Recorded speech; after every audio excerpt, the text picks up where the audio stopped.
There were false prophets among the people, just as there will be false teachers among you. They will secretly introduce destructive heresies, even denying the sovereign Lord who created them, bringing swift destruction upon themselves. Many will follow their depraved conduct and will bring the way of truth into disrepute.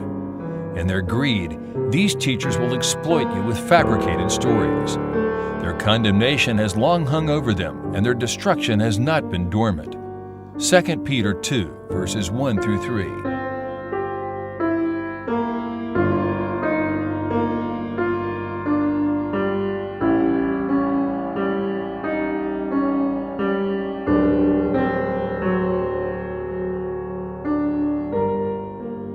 This film consists of materials that were obtained as a result of many years of struggle with the religious mafia in the United States. Everything that you see and hear is just one of the many episodes of the parasitic existence of the gangster elite of the Bethany Church in Sacramento, California, USA, which is both inhuman and dangerous for American society.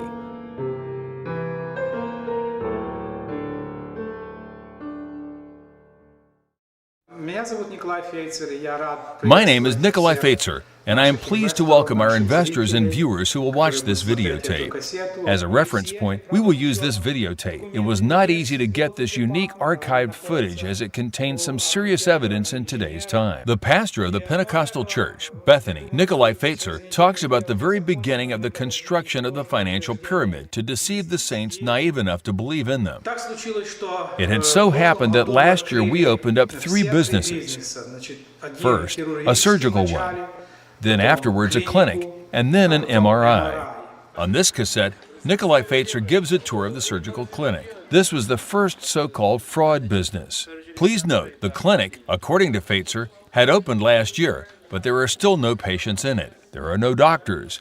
However, there is a manager who speaks eloquently and makes grand demonstrations. Let's stop at the room, which she calls the primary surgery room. Things like that. We're going to have a flat screen, so everything will be back on here, and then we'll just push this in. Yeah, it's placed for that. Yeah, we're getting it, having it still installed. We've only been open. Guests right from the street, in boots, without dressing gowns, masks, hats, or protective gear of any kind, are taken to where the most sterile place of the clinic should be. Nobody even washed their hands. Afterwards, the guests were entertained with the scalpels and shown to the doctor's office. As the manager remarked embarrassedly, this is a very modest office. Only a monitor is from the computer. And really, why does a doctor need a computer? Deception and turns had to be made quickly. Therefore, we decided to expand our business, not only towards California, but also in Boise, Idaho, and Seattle, Washington.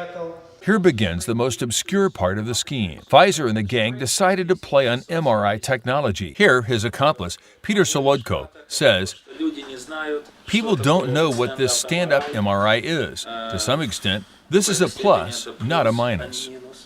Naturally, he considers this a plus because future investors can tell any tale. In 2004, magnetic resonance imaging seemed like a miracle because just a year earlier, American chemist Paul Latterboer and British physicist Peter Mansfield received the Nobel Prize for developing this technology. Nikolai Feitzer did not show the operation of the stand-up MRI machine in an advertisement for his pyramid, but boasted that he had installed a new transformer for its operation. Now, look at the last moment when our brothers prayed and blessed our business. To bless the fraud, and later to actively participate in it, came 14 pastors from 3 states, California, Washington, and Oregon. Come in the work of our hands. May thy work be shown on thy servants, and thy glory be on their sons. The Lord said, on your sons. Well, where without the main person in Bethany, Adam Semyonovich Bondaruk, saying, on your sons, the false bishop acquired Piotr Solodko, and the cassette went to the hands of pastors. And those, in turn, took up the parishioners. The scheme is simple. Bring in money in this medical business, you receive dividends. They promised 10% of the installment. They didn't take less than $50,000. Lex Liberty employees traveled more than one state and got acquainted with the fate of the investors. In 2004, there was talk around the church that someone found money to help Russians invest money. And Feitzer, a pastor from Bethany, and Sergei Punka and Badaruk, they all said, "We want to help the Russian people so that in our old age, we have some kind of extra money. To this end, we need to invest $50,000 into this company." All cases mentioned in this film are transferred to the Securities and Exchange Commission, and while the FBI is determining the pyramid participants, we are forced to change voices and hide some faces. People are afraid of physical violence for good reason. We list only 3 suspicious deaths. On December 4, 2011, the manager of the Bethany Church, Viktor Chernetsky, died from a hemorrhage in the brain. 5 days before, he suddenly lost consciousness immediately after the fraternal meeting and did not come to his senses. However, after the meeting, Viktor had to secretly pass church documents to the FBI, confirming the crimes of Adam Bandaruk's hand connected with the pyramid. On September 23, 2018, Ivan Fedyukov died in a car accident. The guard of the Bethany Church invested $150,000 in the pyramid scheme, and after the deceit, told everything to the journalists of the Sacramento Bee. The man who was not afraid to reveal the religious mafia was 73 years old. That is what remains of his car. Bruce Fred Friedman, a man who invested $80 million in the pyramid, suddenly died in prison. Moreover, it is worth noting this had also happened in Paris. Using the pastoral authority, the organizers of the pyramid went to the houses of the parishioners and knew exactly how much money could be squeezed out of whom. We gave $50,000 to Nikolai Feitzer 4 times, and he came to our house many more times, persuading, cajoling, speaking, but he did not tell the whole truth.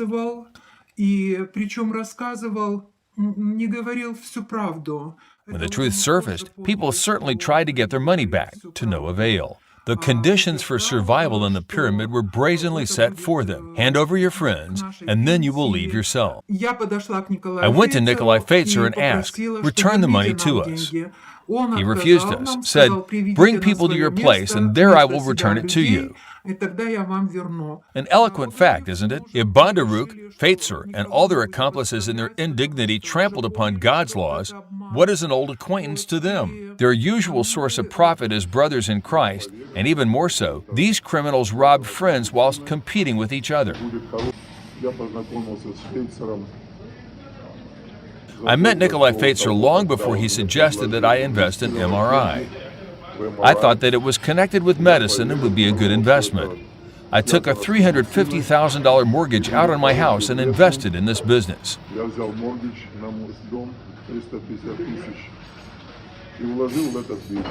That is, people who believed in pastors brought them not only every last penny, but deceived investors also borrowed money from a bank. How to secure a considerable loan? Everything is simple. The pastor was prompted. In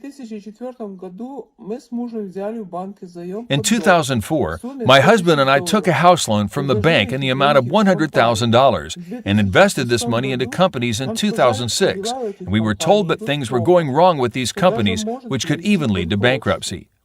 To prevent this from happening, these companies were merged into one with the name Consolidated Healthcare Services, LLC, and we had to sign the page of a new contract, which we did not see at the time we signed. Yes, people who were constantly under psychological pressure signed the contract blindly. Only then did they receive the document itself. The scheme, in which initially the first month someone really received payments, made it possible to draw in gullible Americans into it, as let's say it happened with Peter Trench. A relative of Bandaruk boasted that they already got it, and Peter himself asked for a pyramid, gladly brought $50,000. My name is Peter Trench, and in 2005 or 6, I heard about this company, which was an MRI clinic, and I was told about it by a business associate of mine, and he had had relatives that had invested money in the company, and they were given, I think, 10% interest on the money that they invested with the company. Then they did the same with the American, as with everyone else. Look at how thick the document is that he's about to sign. Recall, no one has certified translations. Can you read and understand 400 pages without a translator? Often the contract was completely empty. My name is Tommy Bratkoff. I am making a statement on behalf of my father, Alexander Bratkoff, who has been involved in an investment scheme. This has happened in 2004, 2005. It's been a while back. This is the binder of the so-called investment with his name on here, with the potential clinic, so-called clinic. There's also a contract in here that is completely blank. Nikolai Malamura. His late wife gave Bondaruk $50,000 as she dreamed of this as a way to pay for her children's education. Я с недоверием. I invested it in disbelief, and in the end, В итоге я понял, что I realized that we were very beautifully and well-circled and fooled. хорошо обвели и обдурили. Now, 5 children are left in debt. Specifically, in this story, it is important that the wife of Nikolai, Nina Malamura, as a child, went to the church in which Adam Bondaruk was a pastor. It was in Estonian Kohtla-Järve, and the more difficult it was for investors, the easier it was for pyramid organizers. We are immigrants. We did not know English, and we came to a foreign country. We believed that he was our man, our church, a prominent person, being a pastor. Most importantly, I went through the entire hierarchy all the way to the pastors. Their families campaigned, did what they wanted, and people believed him because he was a pastor. This woman's name is Nadija Rasputnyuk. She is the mother of 5 children and the wife of the pastor of the Bethany Church. Their family brought $200,000 to the pyramid. When the doctors diagnosed Nadija with cancer, she urgently needed money, but no one from the top of the religious mafia would help the family of her pastor. Eventually, everyone found out that the organizers had returned their investments a long time ago. Completely. Naturally, it had come from the money of the investors. Why did Bondaruk and his sister return their money, and even more than that? Adam Bondaruk joyfully ran his hands into the pockets of representatives of other religious faiths. Here is the word of the Baptist pastor. Adam Bondaruk lived next to me, not so far. One might say about 400 meters. Practically neighbors, and when I visited them, his wife Galina said, "We also invested money. We have invested $150,000. I think it will be interesting to you."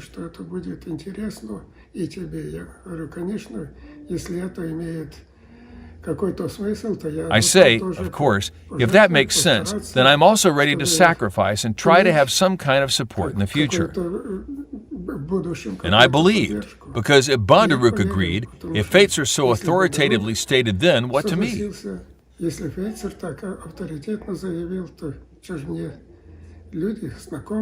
These people are familiar. If we show everyone who has spoken with us, then this film would drag on for more than a day. The Slavic families alone numbered more than 200. Many have already died before justice, have lost the house under which they took a loan, and are now forced to pay interest. Here is perhaps the most striking such case. Paul Kishlanka brought criminals more than $3 million. He took the money, as advised by the bank, under his 7 houses which he rented out. As a result, they were all confiscated for non-payment. Now Paul, who is 77 years old, lives in a rented apartment and works at a construction site. Thus, the American banking system was damaged because the homes to be sold at a lower cost.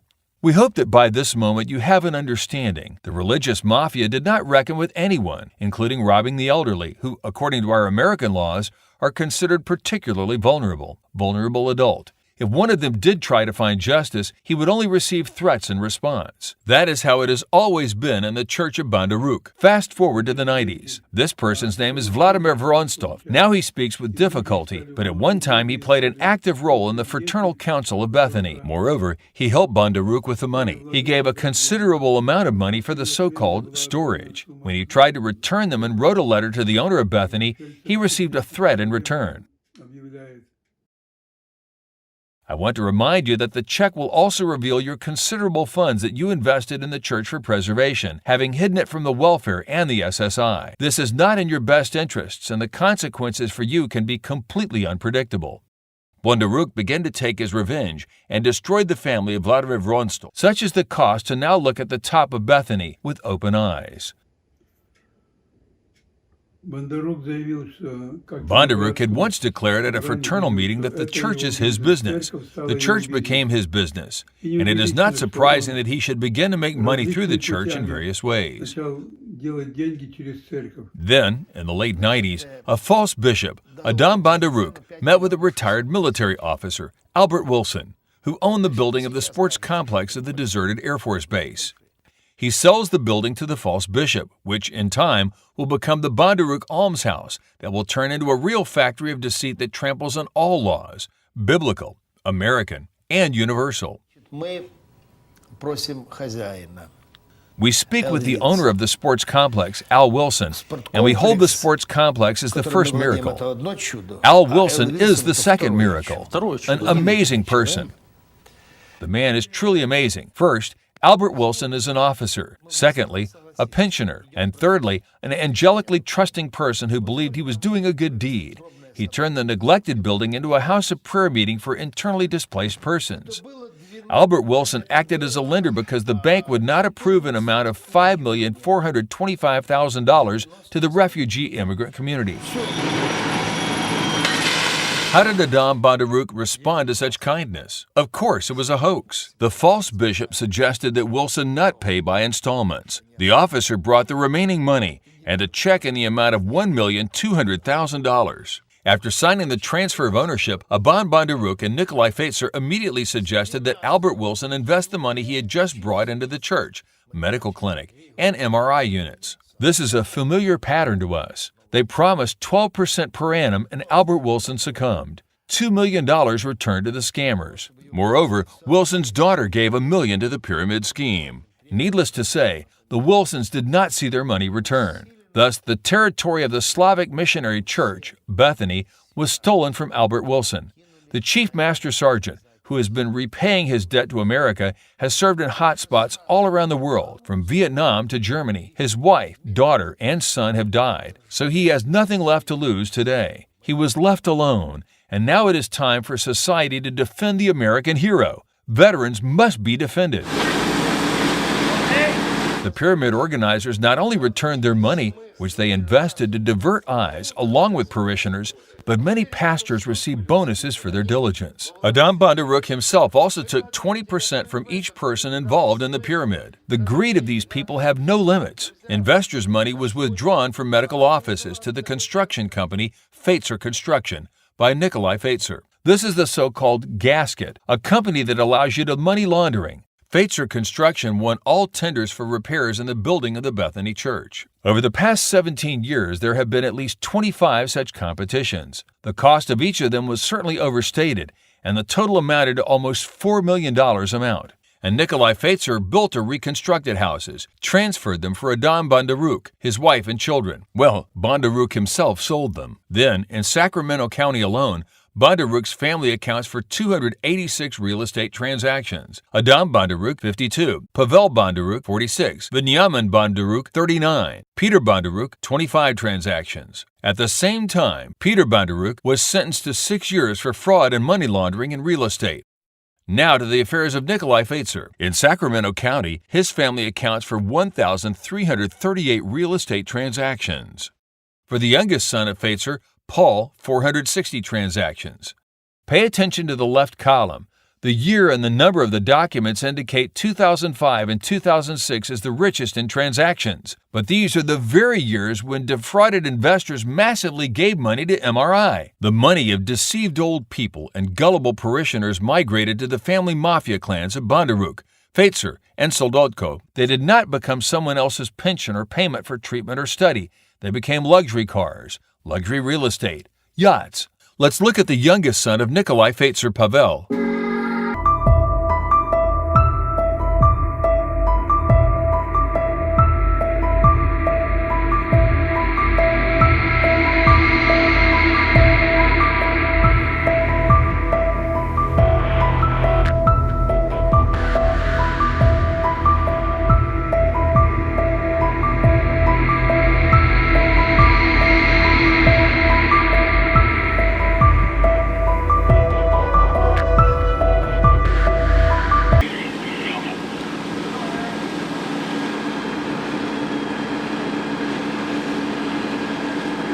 It features a surgical center from which our film began when Bandaruk raised his hands and said prayers to his god, Mammon, the same medical center which never saw a single day of work and was hastily put together to create a pyramid. As the investigation continued, the evidence against the gang of honorable criminals was deliberately set on fire, and after 6 days, Nikolai Feitzer himself died. This happened at the end of 2019, and while the fictitious medical business was burning, its beneficiary, Adam Semyonovich Bandaruk, tried very hard to part ways with the New Life Church. Lex Liberty talked about this in previous episodes. Having seized millions of church donations in his church, false Bishop Bandaruk passionately wanted to take away the parish from Pastor Vasily Nikitovich Vakulsky.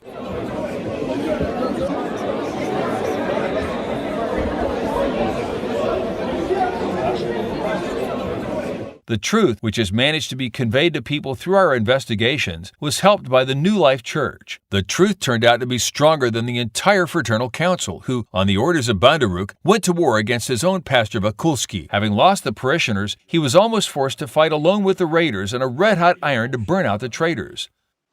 The situation is oppressive, but who started it?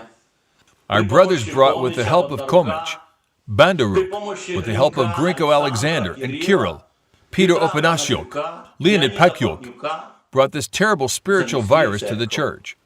By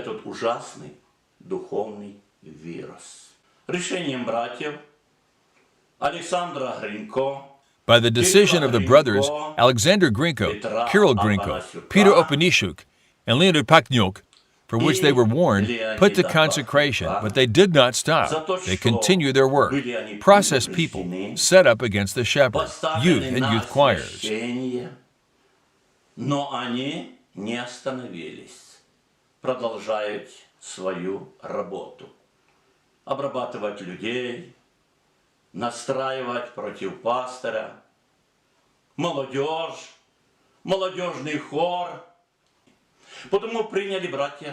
Therefore, the brothers made a decision on the basis of Holy Scripture. These brothers who conceived this work in the church, who called, did not stop, to finally remove their ministry and excommunicate in the name of the Lord Jesus Christ.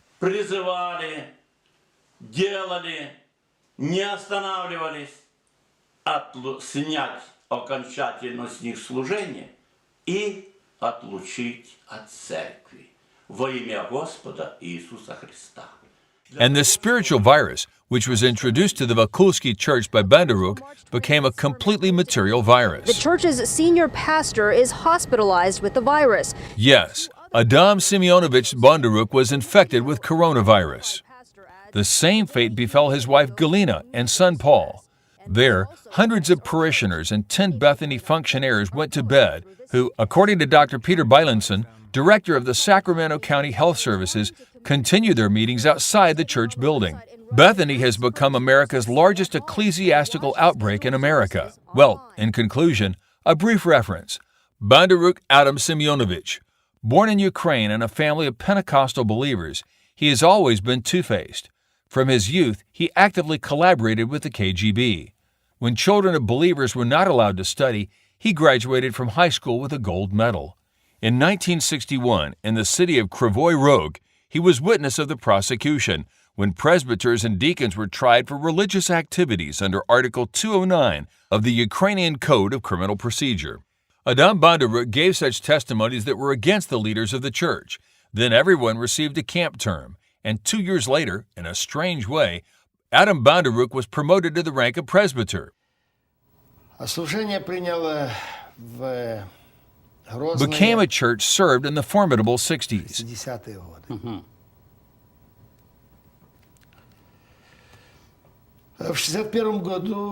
In September 20, 1961, the trial started of 10 brothers from 3 churches of Kryvyi Rog.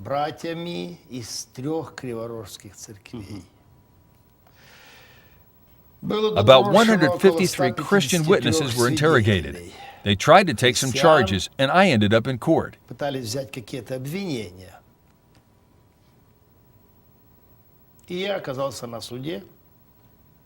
the 70s, when the Pentecostal struggle for religious freedom began in the USSR, BANDA not only approved the persecution of believers, but also, using the support of the KGB, put pressure on them. Excommunicated, forced to write letters to the authorities. But as soon as with American support, Soviet Pentecostals achieved the opportunity to emigrate, BANDA immediately fled. He deceived the immigration service because he himself had never been prosecuted. In addition, he hid the criminal prosecution of Peter, his son. In America, BANDA cunningly led those whom he pursued and betrayed. We have already talked about this in passing.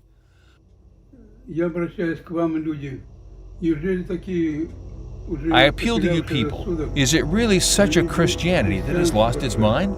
This Kotyakov, a hoaxer, and in simple terms, faggot.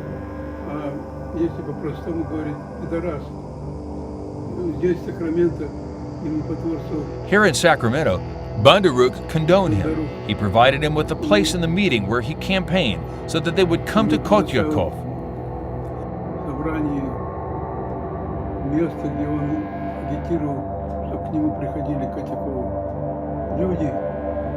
People, brothers, sober up.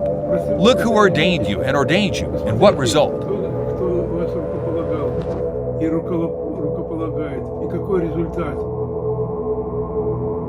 For the day of vengeance is with the Lord, the year of retribution for Zion. And his rivers shall turn to tar, and his dust into sulfur, and his land shall be hot tar, will not go out day or night. Her smoke will always rise, will remain desolate from generation to generation. Forever and ever no one will pass through it, and the pelican and the hedgehog will take possession of it, and an eagle owl and a raven dwell in it, and the verbs of ruin and the plumb line of destruction will be stretched along it. No one will remain there from her nobles who can be called to the kingdom, and all her princes will be nothing, and its palaces will be overgrown with prickly plants, nettles and burdocks, its strongholds, and it will be the dwelling of jackals, the shelter of ostriches. And the beasts of the desert will meet with wild cats, and the goblin will echo one with the other. There the night ghost will rest and find peace. A flying serpent nests there, will lay eggs and bring out children and gather them under its shadow. There the kites will gather one to another. Isaiah 34, chapter 8, verse 15.